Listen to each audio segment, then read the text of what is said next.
Ellie had always considered herself a Christian, though not particularly devout or fervent.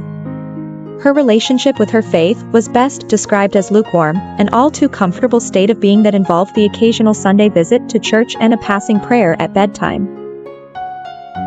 However, lately, she'd felt a stirring, a quiet call to dive deeper into her spiritual roots. It began on a Sunday morning among the whispers of rustling hymn sheets and the soft glow of stained glass windows. During the sermon, the pastor spoke about finding purpose and understanding through Scripture.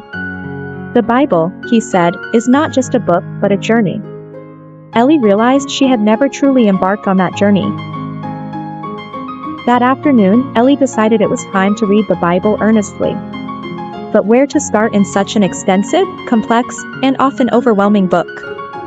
She Skyped her friend Lucy, a more dedicated Christian, for advice. "Ellie, the one thing I'd suggest is to start with the Gospels," Lucy recommended. "They're the heart of the New Testament. Start with Mark. It's the shortest, and it's direct. It will give you the story of Jesus' life and teachings plainly." Ellie appreciated the tip.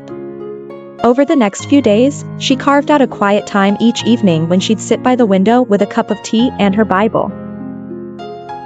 As Ellie immersed herself in Mark, she discovered a side of Jesus she had never fully engaged with before, compassionate and radical, full of wisdom and challenge. Beyond Mark, Ellie found a way to connect with the wider biblical narrative by using a guidebook to accompany her reading. The guidebook provided context, historical and cultural, that made the stories come alive. It clarified the messages which often felt enigmatic or removed from her everyday life.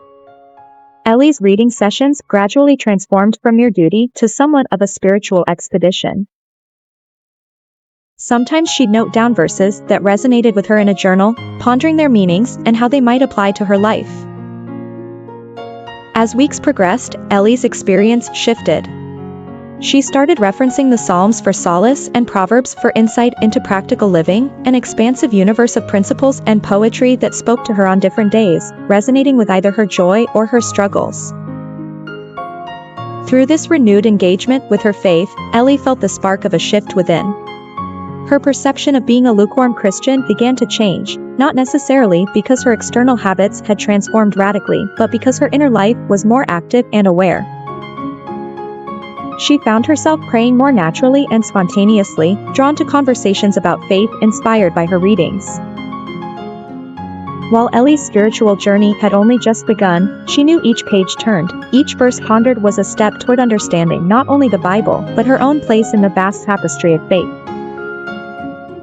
She realized now that the Bible wasn't merely a text for religious teaching, but a guide for living, a living document that spoke across millennia directly to her heart.